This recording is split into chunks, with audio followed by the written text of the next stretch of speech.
മണ്ണിടിച്ചിലുണ്ടായ ഷിരൂരിൽ ദൗത്യം തുടരുന്ന നാവികസേന സംഘം ഗംഗാവലി പുഴയിലെ അടിയൊഴുക്ക് പരിശോധിക്കാൻ നാവികസേന സ്ഥലത്തെത്തിയിട്ടുണ്ട്. ദൗത്യത്തിനായി ഡ്രഡ്ജിംഗ് യന്ത്രം ഉപയോഗിക്കുന്നതിന് മുൻപ് സാങ്കേതിക പരിശോധന ആവശ്യമാണെന്ന് ഉത്തര കന്നഡ ജില്ലാ ഭരണകൂടം പറയുന്നു. കേരള കാർഷിക സർവകലാശാലയിൽ നിന്നുള്ള സംഘം ഷിരൂരിലേക്ക് പുറപ്പെട്ടിട്ടുണ്ട്. ഗംഗാവലി പുഴയിലെ അടിയൊഴുക്കിൽ യന്ത്രം പ്രവർത്തിക്കാനാകുമോ എന്ന് പരിശോധിക്കും. അരുൺ പൂപ്പറമ്പ, അരുൺ പാർക്കൽ, ശ്രീകാന്ത്, സൂരജ് സജി എന്നിവരാണ് ഇന്ന് ഷിരൂരിലെ നടക്കുന്ന ഈ രക്ഷാദൗത്യത്തിന്റെ ഏറ്റവും പുതിയ അപ്ഡേറ്റുകൾ നൽകാൻ നമ്മളോടൊപ്പം ചേരുന്നത്. അരുൺ പൂപ്പറമ്പയിലേക്കാണ് എനിക്ക് ആദ്യം പോകാനുള്ളത്. അരുൺ, ഈ രക്ഷാദൗത്യത്തിന്റെ കാര്യത്തിൽ ഒരു അനിശ്ചിതത്വം ഇന്നലെ നിലനിന്നിരുന്നു. ആ അനിശ്ചിതത്വം പൂർണ്ണമായും മാറിയോ? ഇനി തിരഞ്ഞിട്ട് കാര്യമില്ല, ഇനി എങ്ങനെ തിരിയും എന്നൊക്കെയുള്ള ചില സംശയങ്ങൾ ഉണ്ടായിരുന്നു, അവ്യക്തതകൾ ഉണ്ടായിരുന്നു. പക്ഷേ കേരളവും കുടുംബവും ആവശ്യപ്പെട്ടത് ഈ തിരച്ചിൽ തുടരണമെന്നതാണ്. അതനുസരിച്ചിട്ടാണോ കാര്യങ്ങൾ ഷിരൂരിൽ നടക്കുന്നത്?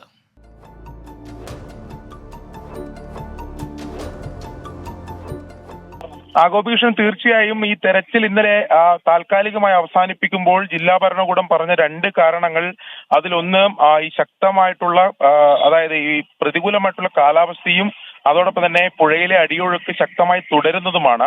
രണ്ടാമത്തെ കാരണം ഈ കൂടുതൽ മണ്ണ് നീക്കം ചെയ്ത്, മണ്ണും അതോടൊപ്പം തന്നെ വലിയ കല്ലുകളും ഈ പുഴക്കടിയിലുണ്ട്. അത് നീക്കം ചെയ്തതിനു വേണ്ടി കൂടുതൽ യന്ത്ര സംവിധാനങ്ങൾ എത്തിക്കേണ്ടതുണ്ട്. അതിനായി തൃശ്ശൂരിൽ നിന്ന് ഡ്രഡ്ജിംഗ് യൂണിറ്റ് ഇങ്ങോട്ട് എത്തിക്കാനുള്ള നീക്കം നടക്കുന്നു എന്നതാണ് പറഞ്ഞിട്ടുള്ളത്.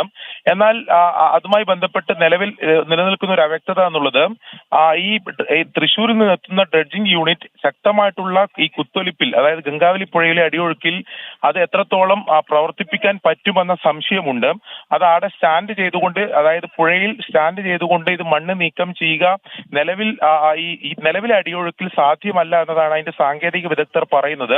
അതുകൊണ്ട് തന്നെ അത് പൂർണ്ണമായും സ്ഥിരീകരിക്കണമെങ്കിൽ അവരുടെ ടെക്നിക്കൽ ടീം ഇവിടെ എത്തിയതിനു ശേഷം അതിൽ പരിശോധന നടത്തണം. നിലവിൽ നമുക്ക് ലഭിക്കുന്ന വിവരമനുസരിച്ച് തൃശ്ശൂരിൽ നിന്നുള്ള സംഘം നിലവിൽ അവിടെ നിന്ന് പുറപ്പെട്ടിട്ടുണ്ട്. അവർ വൈകിട്ടോടെ ഇവിടെ എത്തും. എന്നാൽ ഇന്ന് എന്തെങ്കിലും പരിശോധന നടത്താൻ സാധ്യതയില്ല. അവർ നാളെ ആയിരിക്കും അതുമായി ബന്ധപ്പെട്ട പരിശോധന നടത്തുക. അതിനുശേഷം അതുമായി ബന്ധപ്പെട്ട് ഇതിൽ ഈ ഡ്രഡ്ജിംഗ് യന്ത്രം ഈ പുഴയിൽ സ്ഥാപിച്ചുകൊണ്ട് മണ്ണ് നീക്കം ചെയ്യാനുള്ള സാധ്യതയുണ്ടോ എന്ന കാര്യം അവർ സ്ഥിരീകരിക്കും.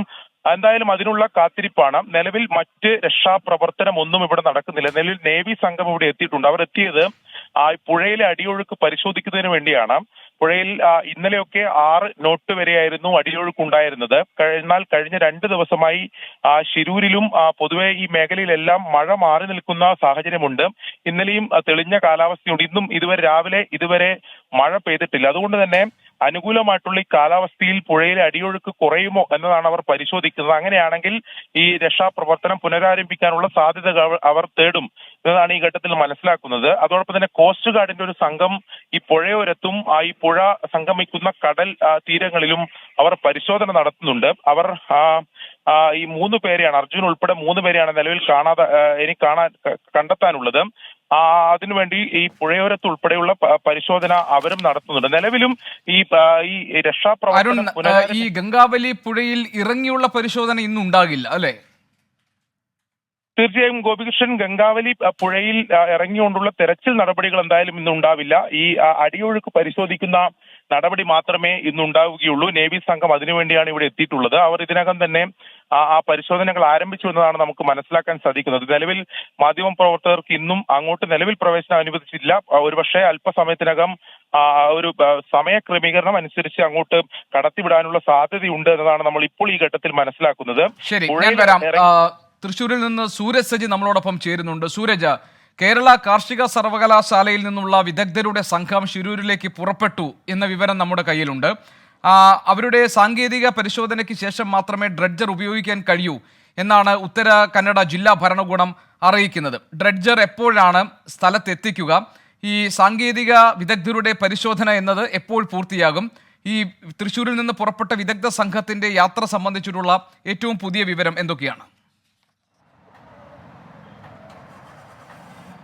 ഗോപികൃഷ്ണൻ, 8 മണിയോടുകൂടിയാണ് തൃശ്ശൂരിൽ നിന്നുള്ള സംഘം ഇവിടെ നിന്ന് പുറപ്പെട്ടിരിക്കുന്നത്. കൃഷിവകുപ്പിന്റെ ഒരു ഉദ്യോഗസ്ഥനും അതുപോലെ തന്നെ ഈ ഡ്രഡ്ജിംഗ് യന്ത്രത്തിന്റെ ഓപ്പറേറ്ററുമാണ് ഇപ്പോൾ ഈ സംഘത്തിലുള്ളത്. പ്രധാനമായും ഈ ഗംഗാവാലിപ്പുഴയിൽ ഇത് ഉപയോഗിക്കാൻ കഴിയുമോ എന്നുള്ളതാണ്. അത് ഇതിന്റെ ഒഴുക്ക് വലിയ ആശങ്കയായി തന്നെ നിലനിൽക്കുന്നുണ്ട്. അതാണ് ഈ കർണാടക സർക്കാർ ഇതിന് അനുമതി നൽകാൻ ഈ കാലതാമസം വരുത്തിയത് എന്നുള്ളതാണ് മനസ്സിലാക്കാൻ കഴിയുന്നത്. അതുകൊണ്ട് തന്നെ ഒഴുക്ക് എത്രത്തോളം ഉണ്ട് എന്നതാണ് ഈ വിദഗ്ധ സമിതി പരിശോധിക്കുക. അവിടെ ഈ ഡ്രഡ്ജിംഗ് യന്ത്രം ഉപയോഗിക്കാൻ സാധ്യമാകുമെങ്കിൽ അത് വ്യക്തമാക്കും. പിന്നീടായിരിക്കും ഇത് കൊണ്ടുപോകുന്നതിനുള്ള നടപടിക്രമങ്ങളിലേക്ക് കടക്കുക. ഇന്നലെ തൃശൂർ ജില്ലാ ഭരണകൂടം അടക്കം ഈ യന്ത്രം ഇന്നലെ തന്നെ മാറ്റുന്നതിന് വേണ്ടിയുള്ള എല്ലാ നടപടിക്രമങ്ങളും പൂർത്തിയാക്കിയിരുന്നു.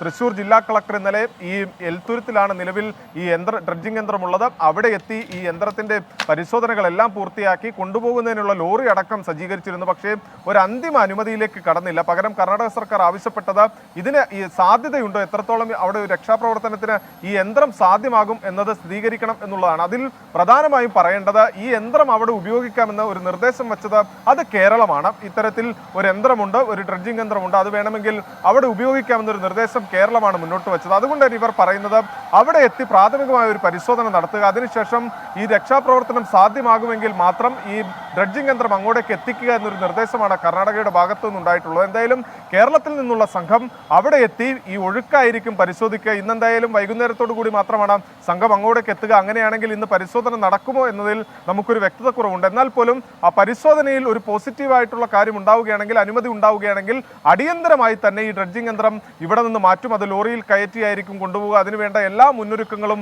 ഇവിടെ പൂർത്തിയായി കഴിഞ്ഞിട്ടുമുണ്ട്. ഗോപികൃഷ്ണൻ, ഡ്രഡ്ജർ അവിടെ എത്തിച്ച ശേഷമുള്ള പരിശോധന എന്നത് നമ്മൾ കാത്തിരിക്കുന്ന പ്രധാനപ്പെട്ട ഒരു തുടർ നടപടിയാണ്. ഈ കാര്യത്തിൽ സാങ്കേതിക വിദഗ്ധരെത്തി പരിശോധന നടത്തിയ ശേഷമേ ഡ്രഡ്ജിങ്ങിന്റെ സാധ്യതകൾ പരിശോധിക്കപ്പെട്ടതിന് ശേഷം മാത്രമേ ഡ്രഡ്ജർ ഉപയോഗിക്കുകയുള്ളൂ. ഏതായാലും തൃശ്ശൂരിൽ കേരള കാർഷിക സർവകലാശാലയിലുള്ള വിദഗ്ധ സംഘം രാവിലെ 8:30 തൃശ്ശൂരിൽ നിന്ന് ശിരൂരിലേക്ക് പുറപ്പെട്ടിട്ടുണ്ട്. ആ വിദഗ്ധ സംഘം എത്തി സ്ഥലത്തെത്തി പരിശോധനകൾ നടത്തിയ ശേഷമായിരിക്കും അത് ഉത്തര കന്നഡ ജില്ലാ ഭരണകൂടത്തെ അറിയിക്കുക. അതിനുശേഷം മാത്രമായിരിക്കും ഡ്രഡ്ജിങ്ങിന്റെ സാധ്യതകൾ പരിശോധിക്കപ്പെടുക. ഒരുപക്ഷെ വളരെയധികം പ്രതീക്ഷ അർപ്പിക്കപ്പെടുന്ന ഇനി ഒരു അടുത്ത നടപടി ശിരൂരിൽ അർജുൻ അടക്കമുള്ള 3 പേരെ കണ്ടെത്താൻ എന്നത് ഈ ഡ്രഡ്ജിംഗ് ആണ്. ആ പരിശോധനയ്ക്കുള്ള അനുമതിക്ക് വേണ്ടിയുള്ള കാത്തിരിപ്പിലാണ് ഇപ്പോഴുള്ളത്. വിദഗ്ധ സംഘം തൃശ്ശൂരിൽ നിന്ന് പുറപ്പെട്ടിട്ടുണ്ട്. സൂരജ് സജി അതിന്റെ വിശദാംശങ്ങൾ പങ്കുവയ്ക്കുകയായിരുന്നു. അരുൺ പൂപ്പറമ്പിയും സൂരജ് സജിയുമാണ് നമുക്ക് വിവരങ്ങൾ നൽകിയത്.